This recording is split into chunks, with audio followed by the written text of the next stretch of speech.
Charles Munger interview, take one. Take one.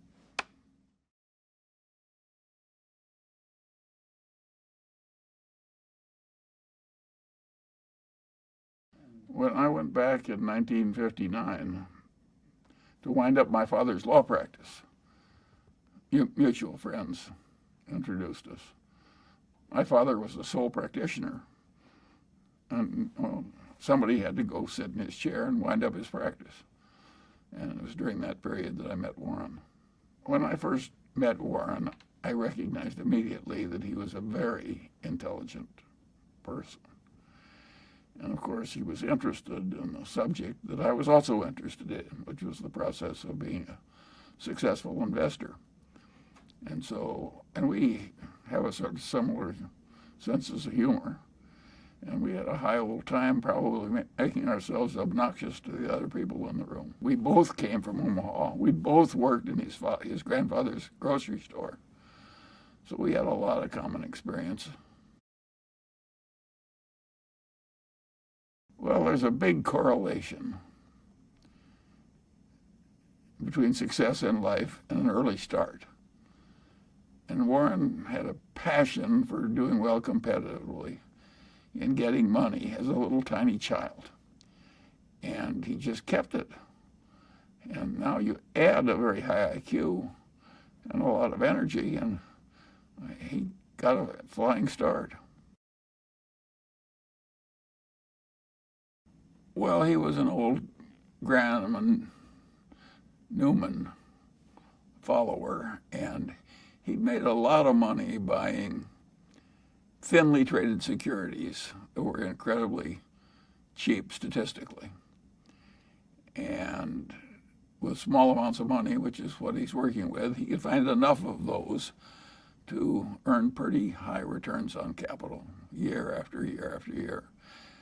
Now, occasionally, the market would give him a big security to buy instead of an obscure. And the first one I remember of that kind was American Express, when the salad oil swindle pretty well clobbered that stock for a while.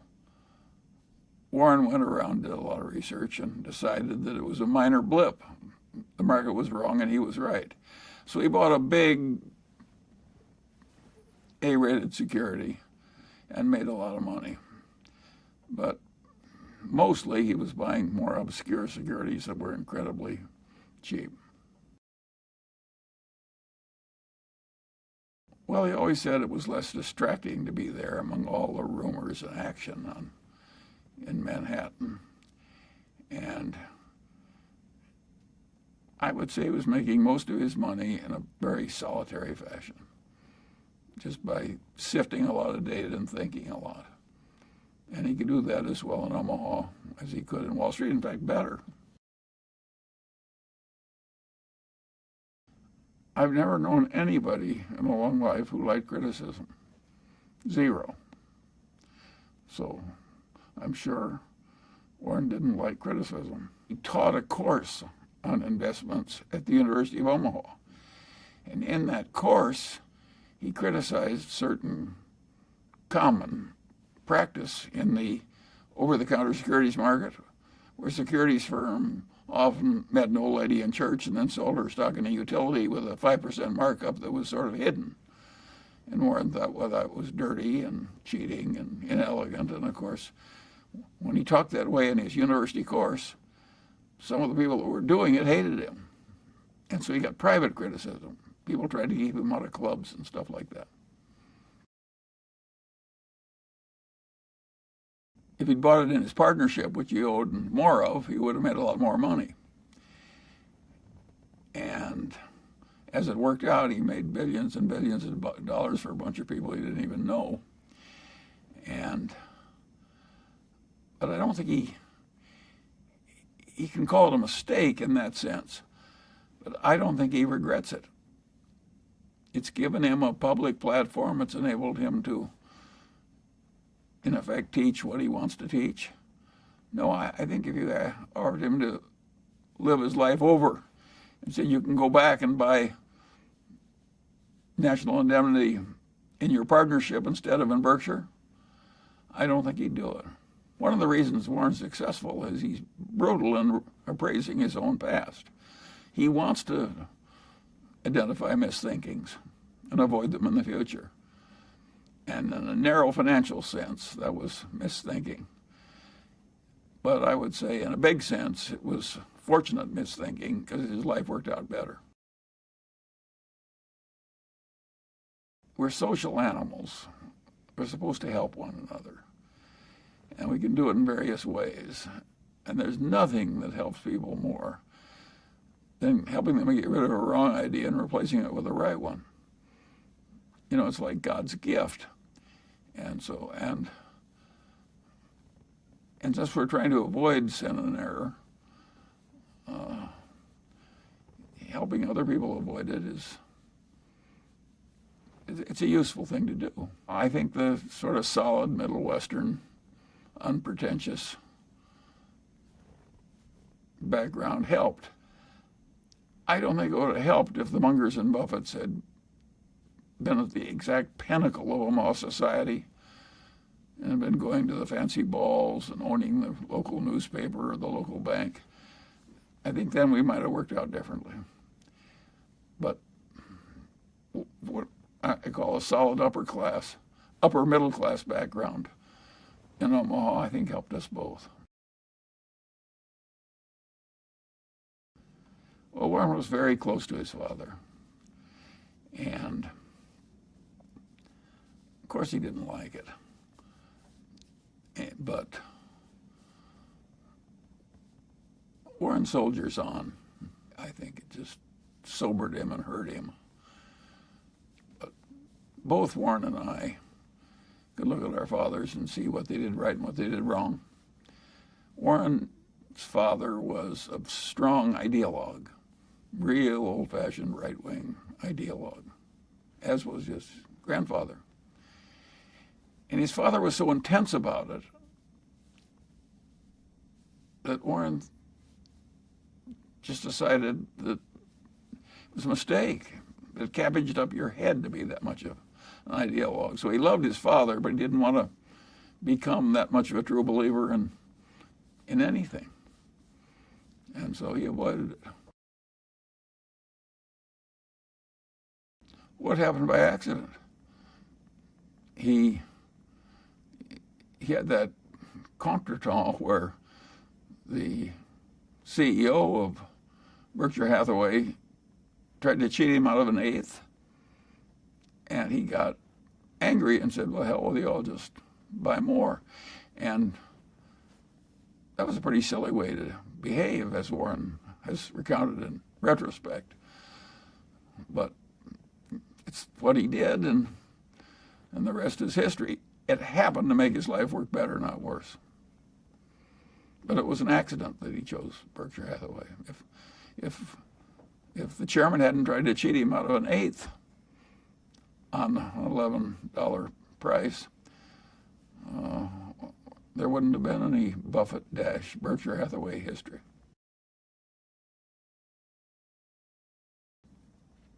Well, he'd made so much money for so long doing what he'd been taught by Ben Graham, which is to buy these very cheap stocks. And if they were cheap enough, he didn't care if it was a lousy company and a lousy management. He knew he was going to make money anyway just because of the cheapness. And I always knew that would be self-limiting. That would only be available for a while and then it would go away.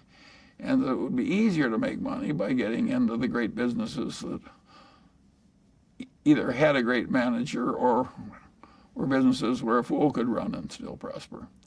And so I don't think I did anything but maybe cause Warren to go where he was going to go anyway a little faster. I don't think I changed him. I think he would have been there anyway. There was more potential for the long pole in getting in the good companies. We both wanted them cheap, but cheap, good companies was the field that we shifted to. And of course, that was really important when we started to buy whole companies. We never had an argument. We you just kind of roll with it easily. We never had a fight. But suppose Warren doesn't want to do something that I would have done. And suppose that happens 4 times over 40 years or something. What the hell difference does it make to me? Why should I fuss over that? And also, suppose one of us makes a mistake that the other wouldn't have made. And that happens 4 or 5 times. Why should anybody care? Net, the record is working out fine. Yeah, we believe you. You should go at life with a certain amount of equanimity and rationality. He made millions and millions of dollars value investing in lousy companies that he bought very cheaply. Besides, it's unpleasant to watch lousy companies you don't like. It's much more fun to watch somebody you like and admire succeeding than watching some jerk kind of half mismanage some company that's very cheap. It's a better life. It's the reason we don't short stocks. Even if we could make a lot of money doing it, I don't think either one of us would bother. We'd find it unpleasant. You're crazy if you're rich to deliberately go out and do a lot of unpleasant things you don't have to. Well, that was the most useful idea that Ben Graham ever had. Have the mindset of somebody that was buying into a business planning to hold for the long pull. And use that mindset when thinking of stocks. And neither one of us have ever departed from that one.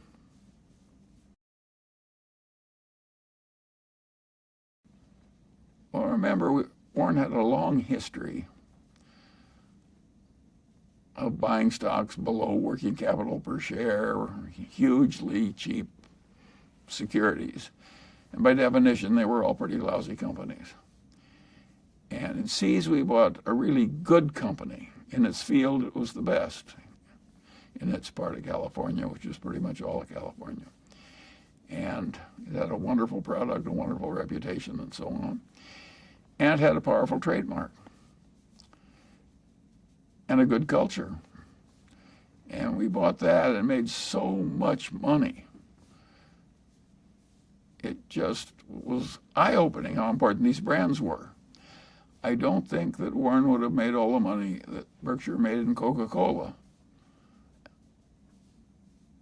if he hadn't bought Seas. He learned. The record of Berkshire Hathaway and the record of Warren Buffett is a record based on continuous learning. If he hadn't kept learning from every experience, the record would not be as good. He learned from Seas that he should buy Coca-Cola. You really can understand the power of a brand more when you buy something very cheaply and you're still getting 300% per annum on your investment in cash. That draws your attention. A brand can be very important. Well, what really makes it work is the business school term is durable competitive advantage, which is a pretty good term. You really want an advantage that, nourished without overwhelming skill, will keep working for you for a long, long time. You want to avoid a business which is just so brutally competitive that nobody does well over the long pull. We've bought some businesses that looked pretty good to us that turned out to be pretty bad. We have a few of them still around, but luckily they're small. We sell them if they present problems we just can't solve. But if they just turn out to be a little mediocre, we hold them. We're not going to play gin rummy with the people that are part of our lives. He was just like me. He didn't improve much at all for decades. We were pretty good, but not really good. And then he really started working at it and working with somebody who was a world champion. And he is really quite good now. Whereas I have stayed the same. Well, we found out what had happened because we were on the board. And that's another example of a mistake that finally worked out pretty well. We never should have bought into Solomon. It was too much trouble. It was too much danger. It was too much involvement. And Warren would have probably made more, even though the investment finally worked out well. It caused a lot of agony, and Warren would have made more money some other way, better. So it was another mistake that worked out well. But the crisis, once we were on the board,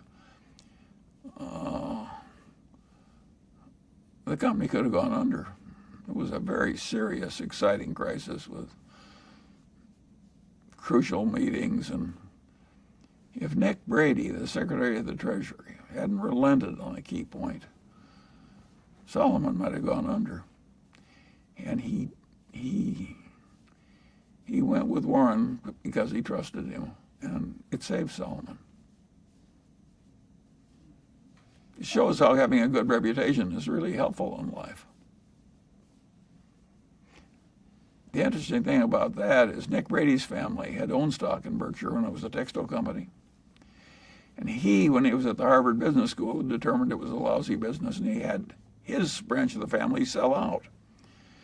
The other branch of the family stayed, and the guy got to like Warren when he came on the board, and he was kind of a stubborn New Englander. And he held all his shares in this lousy, failing business. And of course, he became enormously rich. Whereas Nick Brady, who made the correct decision to get out of a lousy business, watched his relative who knew less and hadn't gone to business school and so on, made this great fortune. Life is full of little ironies like that one. I don't think it bothers Nick Brady. He's a pretty mature fellow. But it was one of those crazy quirks of life. Well, if you start with a bunch of lousy businesses, which is what we started with, but we're going to wring a fair amount of cash out of those businesses. So basically, we started out with cash and ended up buying a bunch of businesses, including insurance companies, and drove Berkshire without really issuing much stock to anybody, from virtually nothing into hundreds of billions of dollars of market cap. Nobody else has a record like that. There's some great conglomerates, General Electric, United Technologies, Honeywell, but nobody has a record like that. If you're in a big bureaucracy, it can't change. It's just too hard. So you may say, well, I'd like to operate that way with no overhead and just a few people at headquarters and quick decisions that are good. But they're locked into a procedure like the Army or Navy with lots of meetings and people. And they just can't get to where we are from where they are. And they know that. And so they just shrug their shoulders.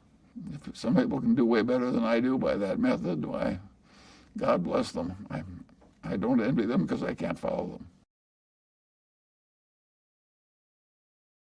Well, I think the modern Berkshire is pretty much all a reflection of Warren. The businesses that he started with are gone. Most of them died under him. And so he's created Berkshire with nothing but a small bit of starting money.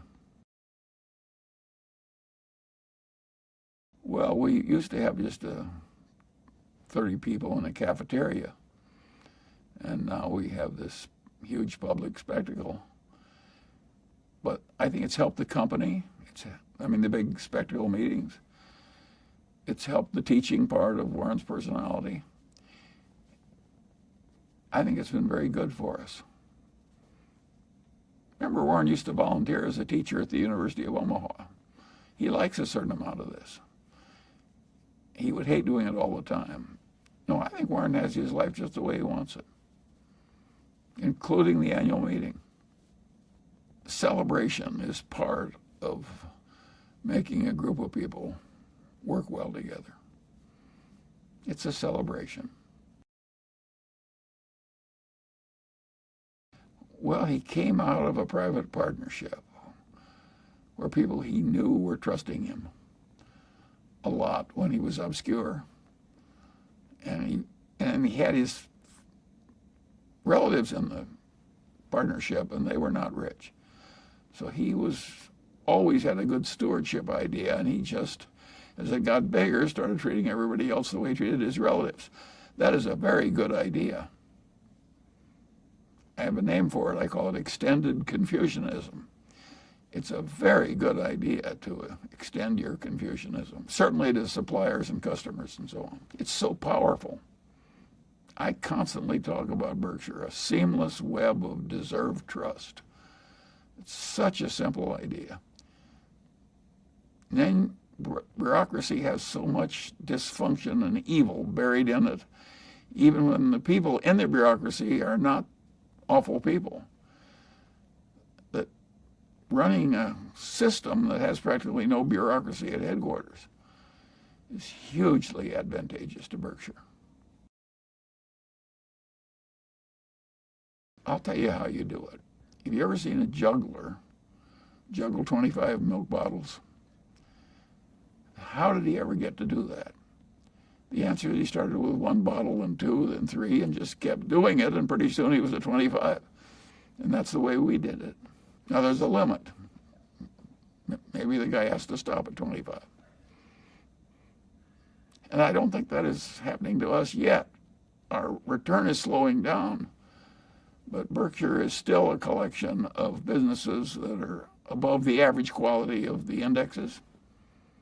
So it's a very respectable investment, even though it can't work the kind of miracles it did when we were young. That's a source of enormous satisfaction to both of us. Well, I think our philosophy is basically pretty universal. I don't mean it's the only way to get ahead, because there are a lot of different ways to get ahead in a competitive, scrambling world. There are even some rogues that get ahead. I have always loved the statement of one of the popes about Cardinal Richelieu. And what the Pope said was, if there is a God, Cardinal Richelieu has much to answer for. But if not, he's done very well. Well, there are a lot of people who succeed like Cardinal Richelieu.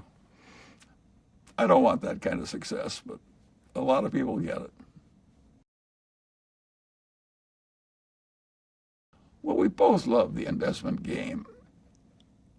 It enables you to think about a whole lot of intertwined things. And you get to watch a lot of people who are fabulously good at doing something, who are your partners. That is very pleasant. It's a lot like being on a winning football team or something. And of course, the looking for new things is a lot like hunting and fishing. So we have a way of living that has both more pleasure and more achievement in it. So why wouldn't we like it? Nobody wins the game. We're all dead in the end. You just you just surf along for a little while, and then you lose. He likes to win at bridge. He likes to win at business. Now, he doesn't like to win at all costs. He wants to win by playing by the rules and all that. But yes, Warren likes to win. Warren is so competitive that if you watch his life, you will find that he doesn't play what he's not good at. When he got old enough so he couldn't play good golf, he quit. And he would do the same thing if his bridge skills went way down. Warren does not like to play games he's not good at. Well, Warren has a streak of sympathy for people who are unfairly treated and get bad outcomes. It's not like he spends a lot of time with such people on a one-to-one basis, but he feels a sort of obligation to vote and help in a way that will be good for a lot of people that are way less fortunate than he is. He's more so than I am. I'm more philosophical about the inequalities of the world. And I wouldn't waste a lot of time trying to fix something that the world has had for so long. but Warren likes to vote to try and fix it. He has more of it than other members of his family. I worked for his grandfather. It was not what drove his grandfather. And no, I would say that Warren has, I give Susie some credit for that. Susie was a wonderful mate for Warren in all those early years and did him a world of good. Unconditional love and good company and loyal, just all the nice things. And Susie had all these sympathies. I give her credit for some of that in Warren. Well, you got to remember one key fact. We both of us know that we've done better by having ethics. Well, do you deserve credit for doing something you know is going to work better for you? I don't want to take too much credit since I know clearly that it helps me instead of hurts me. So I think the people who are ethical, when they know it's going to hurt them, deserve credit than people like me and Warren who know all along that the ethics is going to help us in the end. I think partly we both like it intrinsically, so I don't think we're doing it just because it works better. But we know it works better, and so what's our real motivation? I don't think people know their own motivations. I don't think I know mine. All I know is I end up there. I know I don't deserve as much credit for it as somebody who does it when it hurts him, because I'm doing it when I know it's going to help me net over the long pole. Well, he thought it was a good business run by good people. It's exactly what we like. And I think there was a little tinge of nostalgia. It's a sort of a Middle Western company. The Burlington Railroad was very important in Omaha, always. And the Union Pacific is headquartered in Omaha. And Warren had always been an electric train fanatic when he was young, and I had electric trains. No, I think there was a little bit of nostalgia in it, too. He's always looking for foreign investments. But what he's found mostly is United States investments. And, yeah, it has to be a pleasure for somebody raised in Omaha to buy the Burlington Northern Railroad. It built the whole country. It changed the whole world of railroads. We all remember them. There was a time we used them instead of airplanes. I can remember that time. And I can remember the trips on the old Pullman cars. No, we both liked it.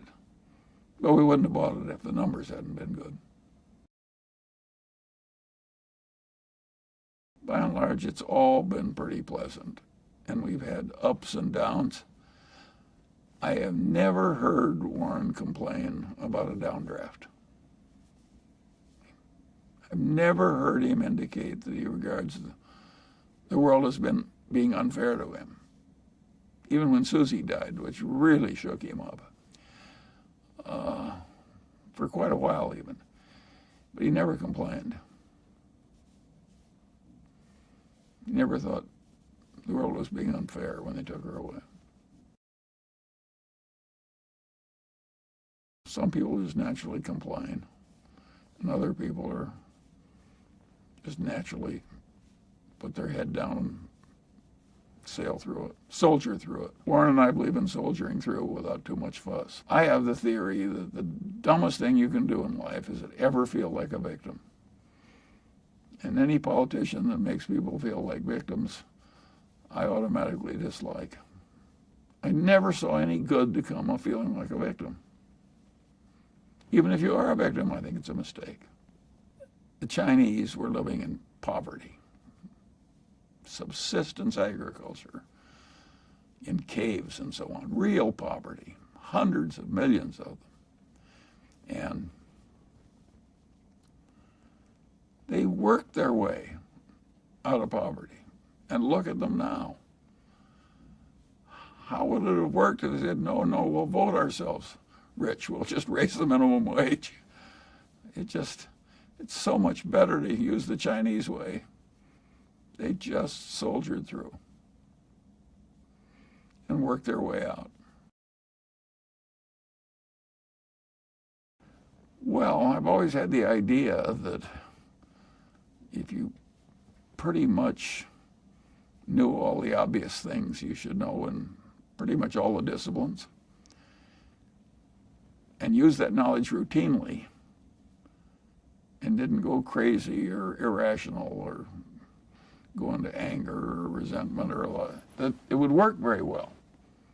And so naturally I've operated that way all my life. It was my way of getting ahead. I didn't get ahead by specializing. I got ahead by knowing the big ideas in all the disciplines. And that works if you're a wide-ranging investor, like me or Warren. It's not the way for most people to get ahead. And so we were very lucky to have the outcomes we did. I don't think either of us deserves huge credit for what happened. We're in the right place with the right family values, the right temperaments. And I'm sure we had some favorable breaks. But yes,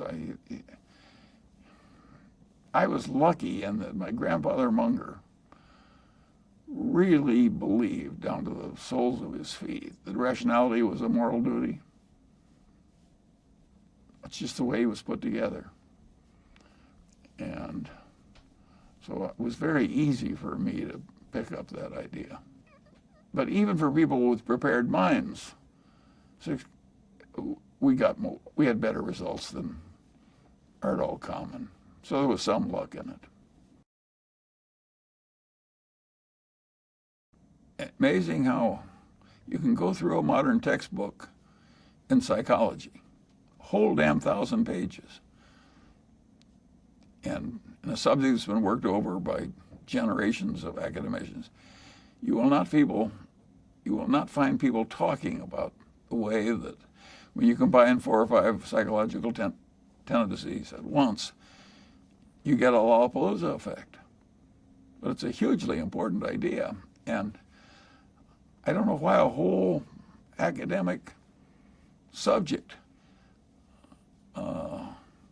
I think the reason they ignore it is it's hard to do their little experiments that prove it. Listen, Berkshire is a Lollapalooza effect. There are several factors that intertwine, all moving in the same direction. Both of us prefer to make our money in association with people of merit. But if a marketable security was available in gobs on a horrible, mispriced basis in some lousy business, I think we might still buy it. In other words, the things are cheap enough, it sets the juices running. I'm not sure we're right to do that, but I think we might do it. It hasn't happened in a while. So we tended to drift out of it, but would we ever go back in? Well, Warren did those derivatives where he sold puts on the indexes. I think we'll make lots of billions of dollars out of that very easily. I think both of us believe the world would be better off without those derivative markets. But if they're there and it's mispriced, we act. They're for sale, it's a public market. There's no dishonor. But if you ask me as a voter, if I would vote the derivative markets like that one out of existence, I'd do it tomorrow.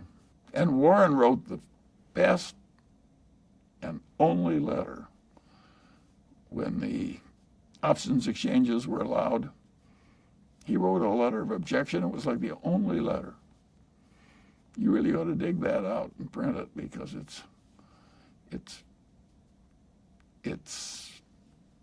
he was so right.